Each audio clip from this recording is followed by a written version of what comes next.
Só que existem outros dois inimigos que nós falamos.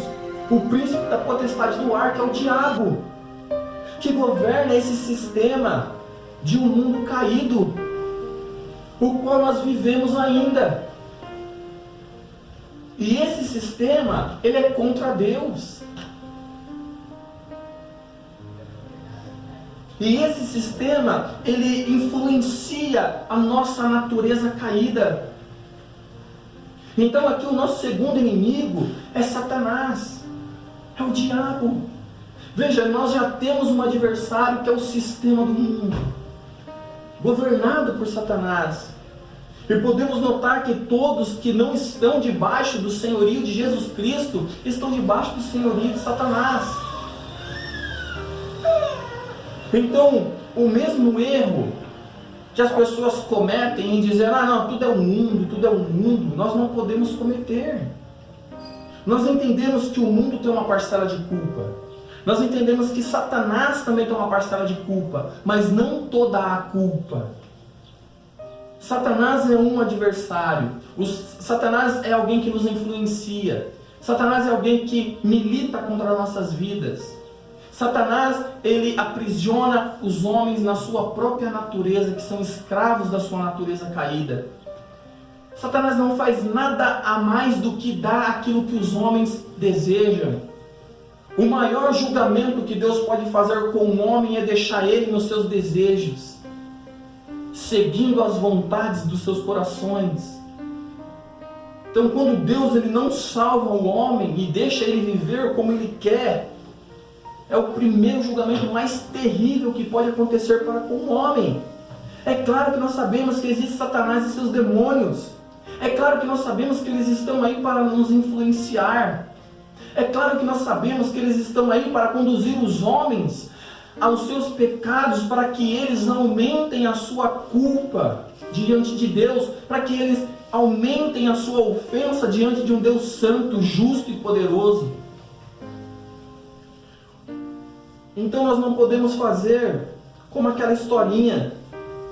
Certa vez o pastor ele termina o culto, aí ele sai da igreja e sentado do outro lado da rua está o diabo, triste, cabisbaixo.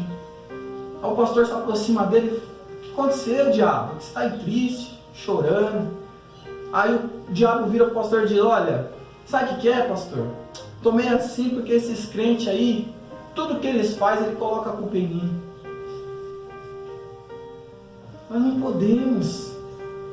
podemos ser assim, não podemos culpar, não podemos terceirizar o nosso pecado. As pessoas acostumaram a fazer isso, aprenderam com Adão e Eva a terceirizar o seu pecado. Então o que nós acabamos de ver, que nós não podemos fazer isso, polarizar. Olha, é o mundo, é o diabo e nunca é a gente. Por isso que nós não negamos a influência de Satanás. Por isso que nós não negamos a influência dos demônios sobre as pessoas. Só que não podemos cometer os erros que nós estamos falando. Tudo é o diabo, tudo é o mundo. Não. Porque nós sabemos que nós temos um inimigo pior do que eles dois juntos. O pior inimigo do homem é a sua própria natureza. É quem você é. É a sua natureza corrompida, caída. Pois a nossa natureza nos faz cometer os piores pecados possíveis sem a ajuda dos dois. Tem pecados que nem os demônios cometem e nós cometemos. O homem consegue ser pior do que os demônios em certas ocasiões. Por isso que nós temos que entender, primeiramente, a nossa natureza, a nossa condição. E é isso que o apóstolo Paulo está pintando para nós. Essa teia da morte. Então, quando nós encontramos o nosso pior inimigo, que é a nossa natureza, precisamos entender muito bem ela, para não culparmos o diabo e nem o mundo, mas não negamos as suas influências. Paulo, quando ele vai falar da nossa natureza, Em outra parte, ele usa um outro termo que é carne. E o que significa esse termo na teologia de Paulo? Paulo ele vai usar a palavra carne na Bíblia para se referir à nossa natureza. Paulo usava a palavra carne em pelo menos 3 sentidos. O primeiro sentido, mais geral, para simplesmente se dizer a humanidade, toda a humanidade. Um segundo, um pouco mais reduzido, quando ele fala de carne, se refere ao aspecto físico da vida humana. E um terceiro, ainda mais restrito, que é o que nós vamos utilizar, especialmente quando colocado em contraste com o Espírito Santo, se refere à nossa natureza humana caída e pecaminosa, que inclui tanto a mente como a alma. Então aqui estão os 3 tipos de sentido que o apóstolo Paulo usa para a palavra carne. A primeira para se referir à humanidade. A segunda para se referir ao aspecto físico da vida humana. E o terceiro, a nossa natureza caída, que vai abranger aí a alma, a mente, o desejo. Mas aqui, quando Paulo fala da nossa natureza caída e pecaminosa, ele está falando de uma maneira mais profunda. Ele inclui tanto a mente como a alma, ou seja, a sede do ser humano, o âmago do homem. Então nós vemos aqui que a nossa mente, o nosso desejo, o nosso sentimento, o nosso intelecto, é isso que Paulo está falando. É disso que ele fala quando ele cita a nossa natureza pecaminosa. Aqui está a depravação total. Então, ele vai dizer, e éramos por natureza filhos da ira. Então nós vimos que o mundo e Satanás, eles vão militar contra nós, com certeza. E eles vão nos influenciar. Entretanto, nós vemos também a nossa natureza. Então, por isso, nós éramos por natureza filhos da ira. Isso aqui mostra para nós, mais uma vez, ele arremete lá no Jardim do Éden. Nós éramos por natureza filhos da desobediência e filhos da ira. Todo homem que nasce em Adão, ele nasce filho da desobediência de Adão. Ele nasce filho da ira de Deus.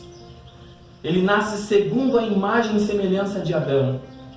Ele nasce segundo a pecaminosidade de Adão e Eva. Então veja, nós nascemos num estado terrível, mortos em pecados e delitos.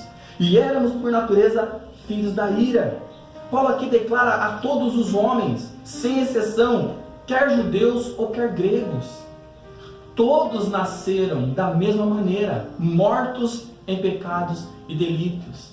Porque todos, queira ser judeus ou não, são descendentes de Adão e Eva. Embora Deus ele separou o povo judeu para ele, isso não anulou a sua natureza pecaminosa. É o que nós vamos ver lá em Gálatas, capítulo 2, versículo 15 e 16. Olha o que diz: nós somos judeus por natureza, e não pecadores dentre os gentios. Sabemos que o homem não é justificado pelas obras da lei, mas pela fé em Jesus Cristo. Temos também crido em Jesus Cristo, para sermos justificados pela fé em Cristo, e não pelas obras da lei. Porquanto, pelas obras da lei, nenhuma carne será justificada. O que o apóstolo Paulo está dizendo aqui em Gálatas? Ele está dizendo assim, olha, nós que somos judeus por natureza, pertencemos ao povo de Deus, para sermos salvos, precisamos crer igualmente como os gentios.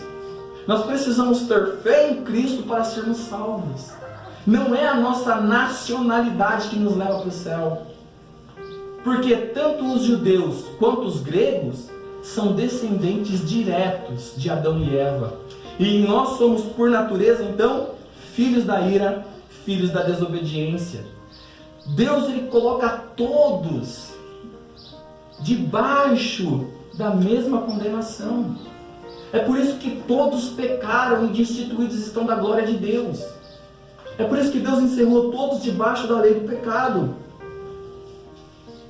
Então nós aprendemos que a situação do judeu e do grego é a mesma, como sendo culpados até serem alcançados por Cristo Jesus.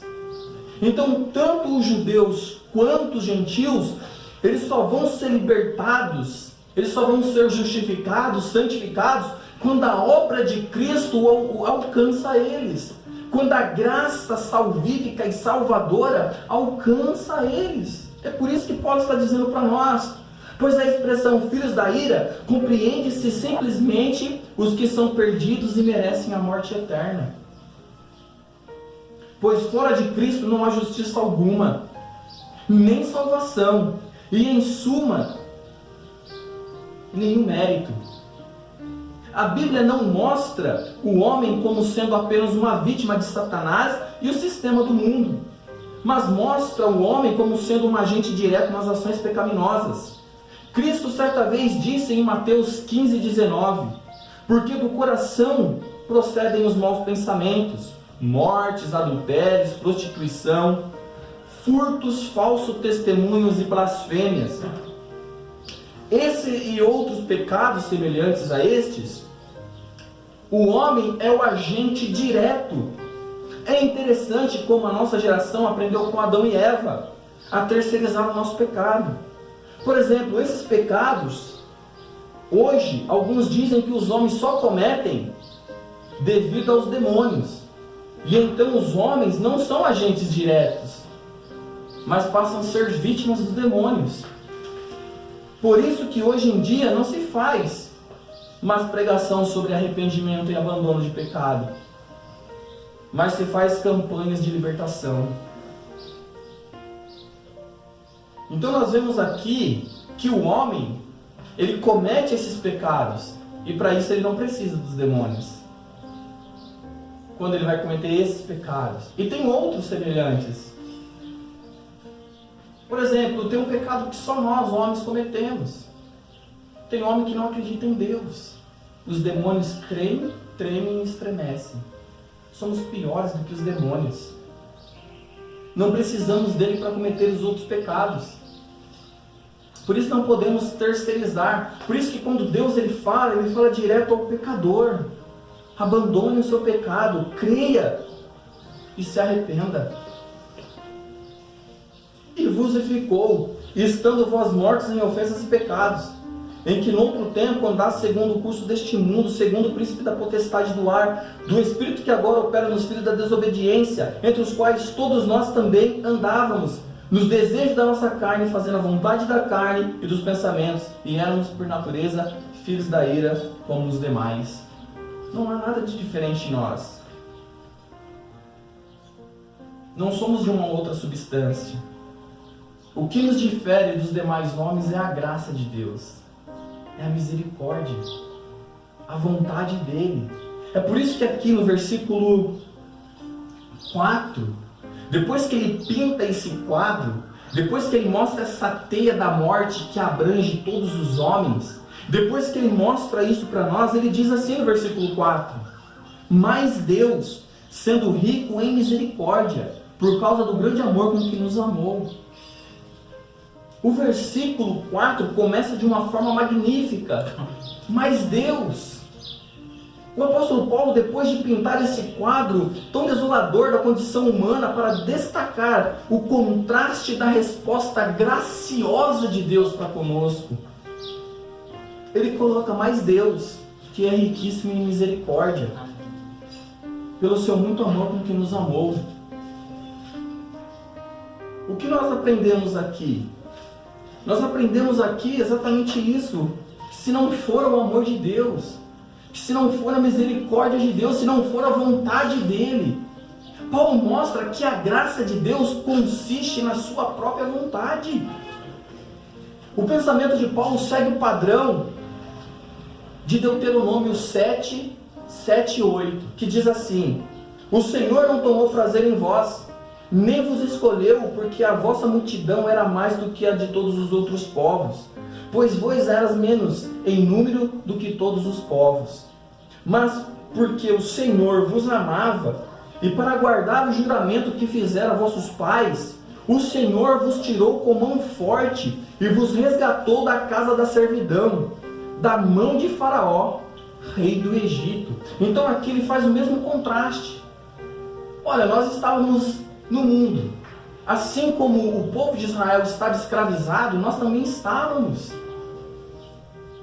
Assim como Deus resolveu fazer de Israel o seu povo e não fazer os demais povos o seu povo, mas escolheu especificamente Israel para fazer os seus pactos, as suas alianças, o seu culto, entregá-los, separá-los, cuidá-los, regá-los, protegê-los, ser o Deus dele e ele ser o povo dele. Não dependeu de Israel, mas dependeu de Deus. A mesma coisa, nós estávamos escravos do mundo, éramos escravos de Satanás, mas Deus foi lá e nos resgatou, não por nós, mas por Ele mesmo, porque fomos escolhidos antes da fundação do mundo, separados, amados em Cristo Jesus. Então segue o mesmo padrão, por causa do seu grande amor com que nos amou, porque Deus, ele é rico em misericórdia. É por isso que em outro ponto ele vai falar o quê? Não depende de quem quer, não depende de quem corre, mas depende de Deus que se compadece. Se Deus se compadecer de nós, amados, se Deus estendeu o seu braço forte para nos salvar, se Ele nos elegeu para sermos seus filhos, se Ele nos elegeu para sermos o seu povo, essa escolha não é nossa, partiu dele. Deus amava seu povo por nenhuma outra razão que não a escolha dele em fazê-lo. Assim como Deus escolheu amar Israel e não amar as demais nações, assim foi conosco. Certamente não porque havia virtude que eles possuíam. Homens e mulheres pegos na teia da morte, descrito no versículo 1 e 3, não têm meios para se fazerem vivos. O homem por si só ele não pode reviver, espiritualmente falando. Deus não deu uma fagulha sequer para que o homem pudesse responder. O homem estava morto. Foi Deus que nos chamou. E já falamos sobre esse chamado. O chamado de Deus para as nossas vidas é o mesmo quando Ele chama Lázaro para fora. Lázaro estava morto, mas quando ouviu a voz do Senhor, ele saiu. Os laços da morte não puderam segurá-lo. Assim é, nós estávamos mortos espiritualmente quando ouvimos o Evangelho, quando ouvimos a voz do nosso amado. A morte não pôde nos segurar. A morte teve que nos entregar ao nosso Senhor. A morte espiritual teve que sair, porque Ele nos deu vida. Ele é a própria vida. Não tem meios para se fazer vivo o homem natural. Ele não pode se libertar da própria escravidão. Ele não pode se libertar da escravidão do diabo.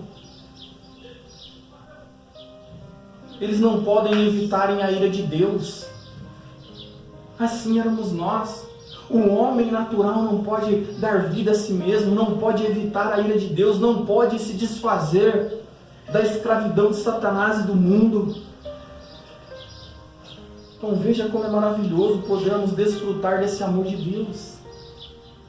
Veja como é maravilhoso ver que esse Deus se compadeceu de nós. Versículo 5. Estando nós ainda mortos em nossas ofensas, nos vivificou, juntamente com Cristo. Pela graça sois salvos. Veja, o apóstolo Paulo aqui ele retoma o seu pensamento.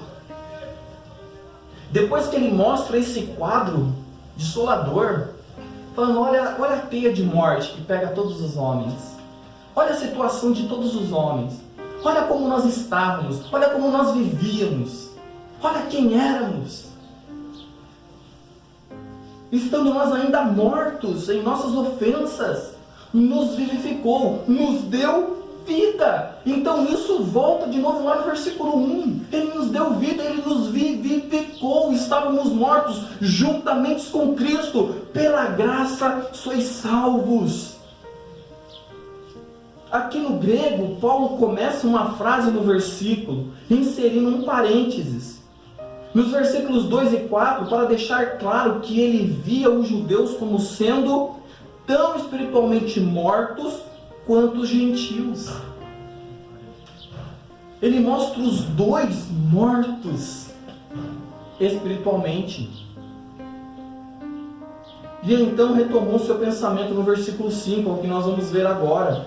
O resultado é que todo o peso é jogado sobre o verbo principal, nos deu vida.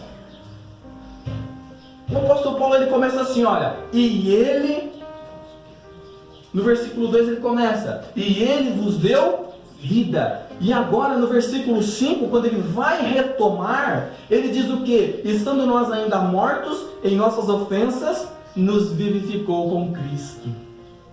Estávamos mortos espiritualmente, tanto judeus quanto gentios. Todos eram descendentes de Adão e Eva. Todos estavam mortos, todos estavam destituídos da glória de Deus. E nos ressuscitou juntamente com Ele e nos fez assentar nos lugares celestiais em Cristo Jesus. Assim como somos unidos com Cristo na sua morte, também somos unidos com Ele na sua ressurreição, amados. E estamos unidos com Ele. Somos unidos com Cristo quando Ele morre, porque quando Ele morre, morremos com Ele. Mas quando Ele ressuscita, a vida dele é a nossa vida. Por isso que Paulo fala que agora não vivo mais eu, mas Cristo vive em mim. E a vida que vivo agora, vivo-a na fé no Filho de Deus, que morreu e ressuscitou por mim. Esse é o seu pensamento, amado. Nessa manhã, você consegue se ver assim? A vida que você tem hoje, a vida espiritual que você vive, é o próprio Cristo.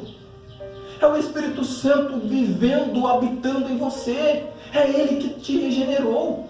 É Ele que me regenerou. A vida de Cristo em nós. Para mostrar nos séculos vindouros a abundante riqueza da sua graça. No versículo 7, para mostrar nos séculos vindouros as abundantes riquezas da sua graça, pela sua benignidade para conosco em Cristo Jesus. No versículo 4 e 5, vemos aqui que não resta espaço para qualquer mérito humano. Toda honra, toda glória, todo poder, toda majestade, todo senhorio, tudo seja dado somente a Deus. Tudo. Não resta espaço para nós.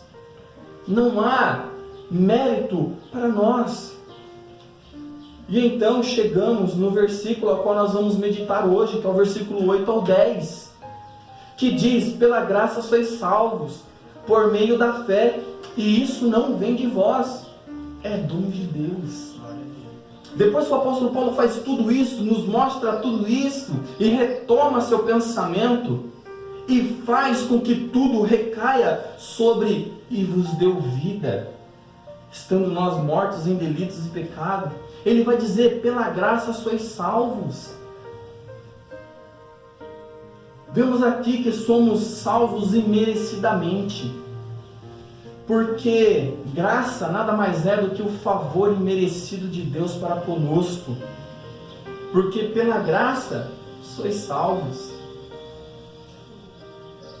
Aqui está a base da nossa salvação, amados. A misericórdia de Deus. A sua graça. Quando nós olhamos que pela graça somos salvos, exclui qualquer mérito humano.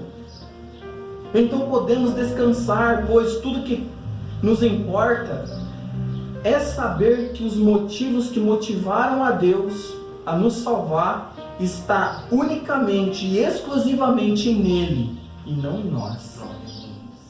Maravilhoso, pela graça somos salvos. Em nenhum outro lugar há salvação, senão na sua misericórdia, por meio da fé. E isto é a forma, é a ferramenta usada para obter a graça da salvação.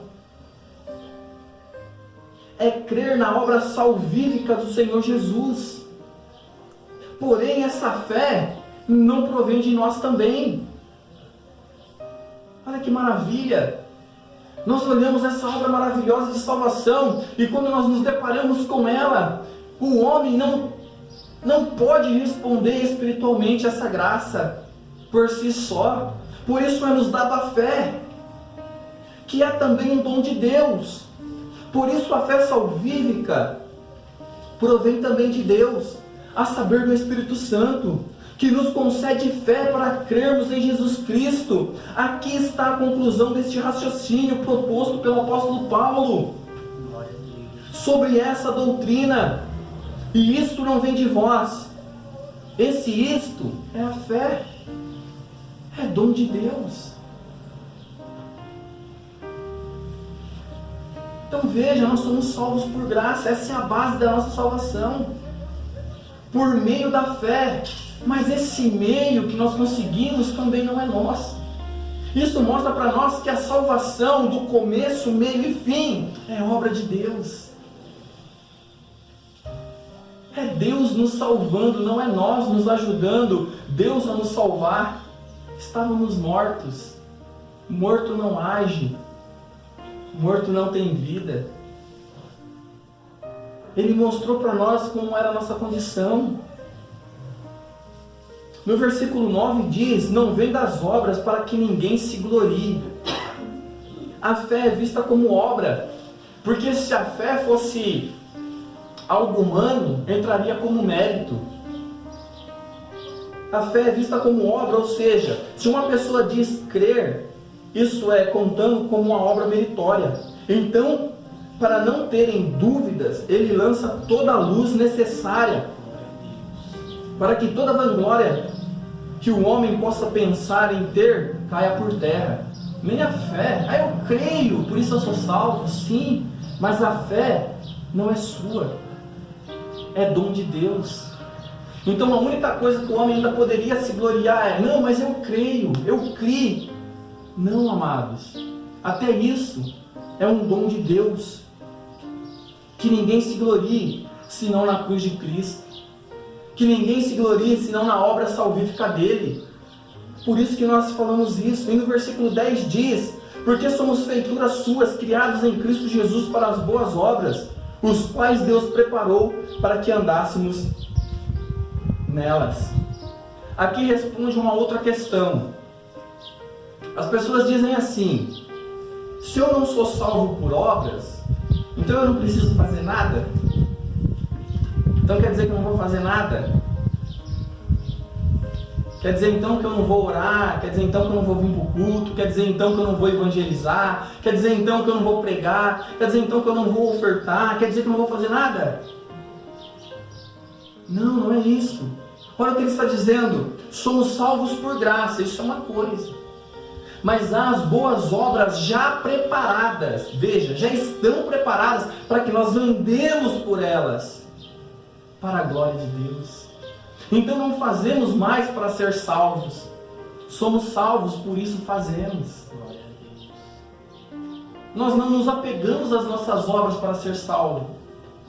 Eu oro, eu jejuo, por isso eu sou salvo. Negativo. Você ora, você jejua, você lê a Bíblia, você prega, você evangeliza, porque você é salvo, o fruto do Espírito Santo.